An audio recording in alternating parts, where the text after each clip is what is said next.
분 하려고 했는데 벌써 이만큼 많은 시간이 지났군요. 그래요. 제가 하나님을 만나자마자 제일 먼저 찾아간 분이 있습니다. 저희 할아버님이에요. 저희 할아버님은 제가 그렇게 목사가 되기를 원하셨어요.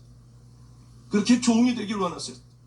그런데 저는 딴 길로 가고 담배 피고 술 먹고 그러고 돌아다니는 것이 할아버님에게 가장 가슴이 아프셨어요.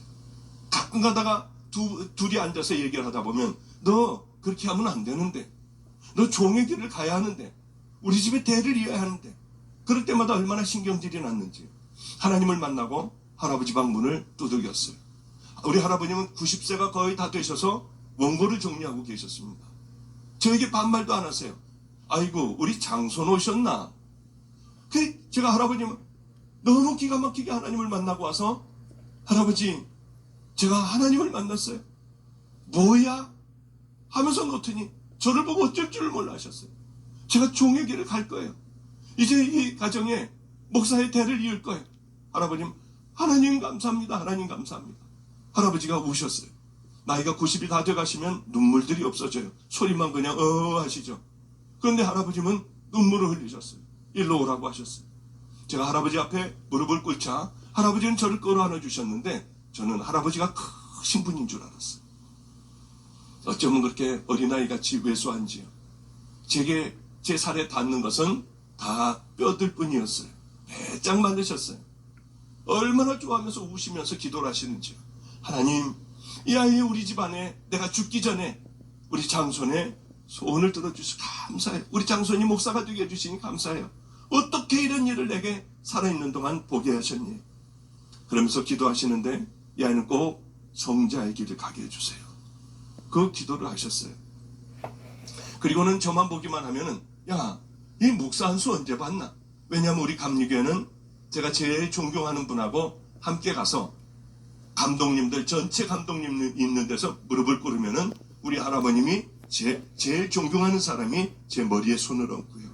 그 다음에 전부 다들 손을 얹어 목사 안수식을 합니다. 할아버님은 그게 하고 싶으셨어요. 어려서부터 저를 위하여 기도하셨으니까요.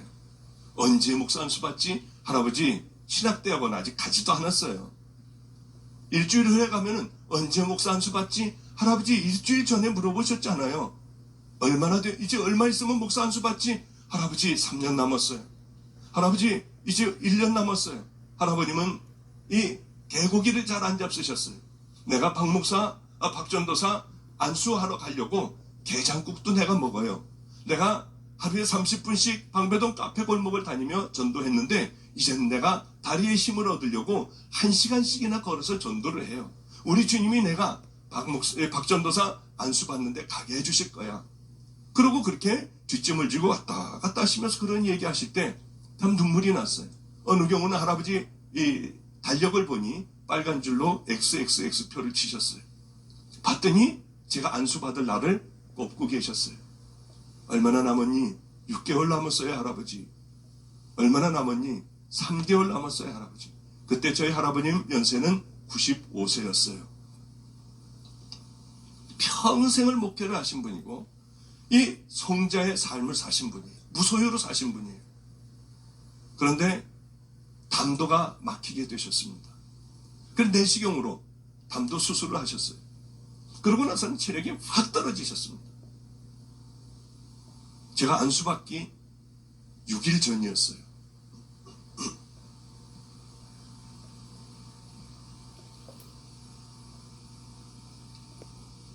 할아버님 방에 들어갔을 때는 비스듬한 의자에 누워 계셨고요. 눈이 퉁퉁 부으셨고 얼굴도 부으셨어요. 손을 보니 손이 수북하게 부어 있었어요. 다리를 보니 다리가 퉁퉁 부어 계셨어요.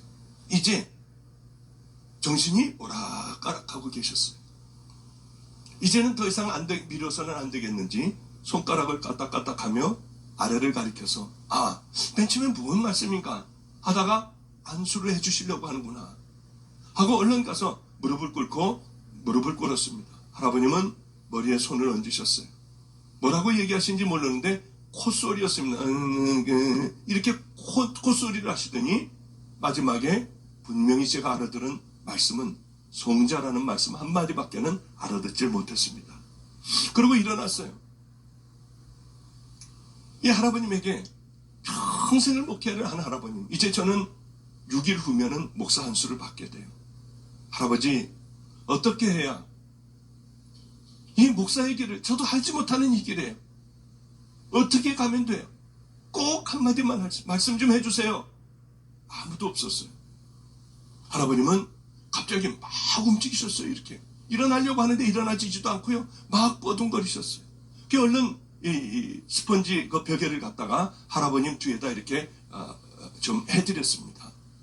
해드리자 놀라운 말씀을 하셨어요. 다 알아들을 수 있도록 말씀을 하셨어요. 그 후에 8시간 후에 돌아가셨어요. 놀라운 말씀이셨어요. 다 알고 있는 말씀이었어요. 성경에 있는 말씀이에요. 사랑할 수 없는 것을 사랑해라. 용서할 수 없는 것을 용서해라. 제일 천한 낮은 곳에서 섬겨라. 변명하고 살지 말아라. 그 네 말씀이셨어요. 돌아가시기 전에 이 꼭 해주고 싶은 그 말씀을 어쩌면 그렇게 또박또박 말씀을 하시는지, 그리고는 나를 들어 침대에 뉘어달라고 했어요. 아이고, 얼마나 가벼운지요. 뼈와 가죽만 남아 있으셨어요. 이렇게 뉘어드렸더니 나를 벽을 보게 밀어달래요. 이제 세상을 안 보겠대요. 그래 벽 쪽으로 밀어드리고 조용히 계셔서 저는 안성으로 고난의 현장으로 다시 왔습니다. 얼마 안 있다가 전화가 왔어요. 다시 또 가봤더니 소천을 하셨더라고요. 제가 재작년에 플러싱, 뉴욕의 플러싱 제일교회인가의 감리교회, 그곳에 집회를 가게 됐습니다. 거기에 제 사촌 동생 녀석이 여기서 신학대학에서 박사학위를 받고 거기 부목사로 있었습니다. 얼마나 감격스러운지요. 근데 어떤 한 타임에 새벽기도 시간이었나? 낮이었나요? 우리 우영이가 사회를 보고 제가 거기 강사로 간 거예요.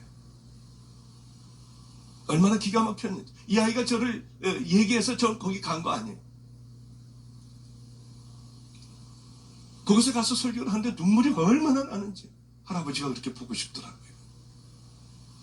우리 이 할아버지가 우리 이 둘을 보면서 얼마나 기뻐하실까, 이 모습을 봤어야 하는데 정말 꼭 보여드리고 싶더라고요. 거지같이 살고 담배 냄새 풍기고 술 냄새 풍기며 할아버지 앞에 가서 있으면은요, 숨을 안 쉬고 있으면은요, 할아버지는 벌써 냄새를 맡고 괴로워하셨어요. 그러던 세상에 살던 제가 할아버지의 평생의 기도의 소원대로 종이 되어 그곳에서 사촌 동생과 함께 제일 할아버지가 또 사랑하셨던 그 아이와 함께 집회를 하는 이 모습을 보여드렸으면 얼마나 좋을까 하는 생각이 얼마나 많이 들었는지. 왜 이렇게 할아버지 말씀대로 살려고 하는데 안 되든지요. 정말 그렇게 안 되더라고요. 좀 똑바로 해보려고 하는데 그렇게 안 되더라고요. 안성에서, 그러고 이제 할아버님이 돌아가셔서 안성에 이렇게 다시 내려와서 살게 됐습니다. 그 말씀을 꼭 마음에 심고 평생을 내가 담고 살아가야겠다. 근데 어느 여자아이가 있었습니다. 초등학교 6학년짜리 아이였어요. 우리 집에는 그때만 하더라도 이 여자 중에서 제일 밑바닥에 내려갈 수 있는, 제일 밑바닥 인생의 여자가 아기를 하나 낳았어요. 그래서 여기저기 여기에도 버리고 거기서 못 기르고 여기도 주고요 저기도 주고 하다가 어린아이 4살짜리를 저에게 데리고 왔어요. 목사님이 애를 잘 기른다고 하니 얘 좀 맡아달래. 그 아이가 벌써 이제 중학생이 됐어요. 4살짜리가요. 오줌도 싸고 그러던 아이요. 도대체 이 아이를, 저는 혼자 사니까 이 아이 4살짜리를 어떻게 이 목욕을 시켜야 될지, 물을 떠놓고 너 혼자 들어가서, 걔도 여자 아니에요. 너 혼자 들어가서 어떻게 좀 닦고 머리도 좀 감고 어떻게 나와봐라. 그러고 이렇게 놓으면은요, 그 4살짜리가 자기 속옷도 주물러서 빨아요. 혼자 머리 밑까지 다 닦고요. 그러고서 갈아입고 나와요. 그거 창피하니까 자기 속옷을 안 보이는 데다 갖다 말려놓고 걸어놓고요. 그런 아주 영악한 아이였어요. 그 아이가 벌써 이제 중학교 1학년이 됐어요. 이 교회 교인 중에 한 분이 저희 교회에 오셔서 우리를 중국집에 가서 우리 집 아이들을 전부 짜장면을 사주셨습니다. 오늘 그런 말씀을 하시더군요. 그 아이 수빈이는 어떻게 됐나요? 목사님을 너무 잘 챙겨주더래요. 제 옆에 와서 물도 따라주고요. 목사님은 고기 못 드시니까 채소를, 야채를 드려야 된다고 하고, 그렇게 정말 아주 다 귀한 아이예요. 그런데 그 중에 4살짜리하고 살고 있었고, 또 보니까 초등학교 6학년짜리 하나가 그렇게 우울하게 살고 있는 우울한 아이가 있었습니다. 너 일로 와봐라. 한번 그래 교회로 데려왔어요. 남의 집 아이를. 그래, 너는 왜 그렇게 표정이 어둡니? 고민이 있으면 나한테 얘기하면 내가 네 고민을 풀어줄게. 야, 입에서는 충격적인 얘기가 나왔습니다. 어떤 얘기였냐면, 야, 이 엄마는 아버지도 그렇고 엄마도 그렇고 다 알코올 중독자야. 그래, 아버지가 간암으로 돌아가시자마자 이 아이를 데리고 자기 아버지 친구하고 들어가서 사는 거예요. 이제. 그런데 이 아버지에게는 아들이 하나가 있었습니다. 큰 녀석이 하나가 있었어요. 이 아버지가 한번 이 아이를 6학년짜리, 5학년짜리를 강간을 하는 거예요. 그 다음에 아들이 한번 하고요. 돌아가면서 이렇게 하는 거예요. 이 엄마는 자기 딸이 그런데도 엄마한테 얘기하면은요, 네가 잘못했다고 하고 이 애만 때리고요. 이 미친 사람들이었어요, 보니까. 얼마나 화가 나든지. 짐승만도 못하고 쓰레기만도 못한 인간들이더라고요. 너 집에 들어가지 말고 나하고 살자. 그 교회에다가 이제 함께 이 의자에 하나를 주고 거기에 살게 했어요. 얼마나 애가 행복해하는지요. 어느 날 살고 있는데 늘 밤만 되면은 이 부모가 와서 다 때려부셔요. 애 내놓으라고요.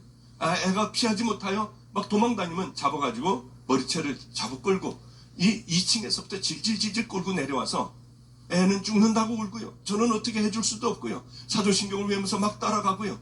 그것밖에는 제가 해줄 것이 없었어요. 그러면 집에 갔다가 술 취해서들 다 자니까 맨발 벗고 교회로 다시 도망을 와요. 그 아이를 다시 아빠가 다시 이 목사 어디 갔어? 그러면서 욕을 하면서 오면은 얼른 이 강대상 밑에 숨기도 하고요. 그러면서 얼마나 힘들었는지. 저도 얼마나 매를 맞고요. 머리도 잡히고요. 멱살도 잡히고요. 와서 교회는 다 때려부시고요.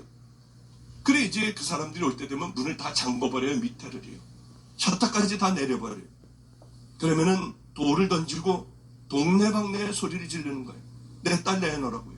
내 딸 목사가 데리고 잔다고 내놓으라고 소리 지르는 거예요. 그러면 위에서 이제 2층에서들 그럼 경찰에 신고해버려. 저 목사 경찰에 신고해버려. 난리 법석들을 펴요. 동네에서요. 그러는 날들을 이렇게 보냈습니다. 결국은 부모가 포기를 했어요. 이 아이하고 같이 살게 됐어요. 얼마나 좋았는지요. 이 아이는 공부도 열심히 하고요. 잘 지냈어요. 그런데 이상하게요. 이제 벌써 그런 지가 오랬는데 어느 날서부터는 제가 밤이 껌껌해지면은요 막 불안하기 시작을 한 거예요. 차를 타고 가다가도 이 날씨가 이 밤이 이렇게 좀 해가 넘어갈 때쯤 되면은요 막 불안해가지고 어쩔 줄을 몰라서 차를 세워놓고 저도 모르게 어쩔 줄을 몰라하는 거예요. 왜 그런지 모르겠었어요. 이상하더라고요. 왜 이런 병이 내가 정신병이 걸렸나. 알고 봤더니 주님, 성령님, 저는 도대체 왜 이렇게 불안해요? 밤만 되면 왜 이렇게 불안해가지고 해만 지나치면은 어쩔 줄을 몰라 하는데 이게 왜 그래요? 성령님께서 어느 날 가르쳐 주셨어요. 내 종아 이제 편한 마음을 먹어라. 너는 해가 질 역에 그 아이의 부모가 찾아와 너를 힘들게 했잖니. 그것은 하늘의 상급으로 쌓였다. 해가 질 때 그 부모들이 와서 그렇게 땡깡을 부리고 그래서 내가 이렇게 해만 지면 불안했구나. 주님 이제 다 잊어버릴게요. 주님의 위로가 있는 그날 저녁서부터 그게 없어졌어요.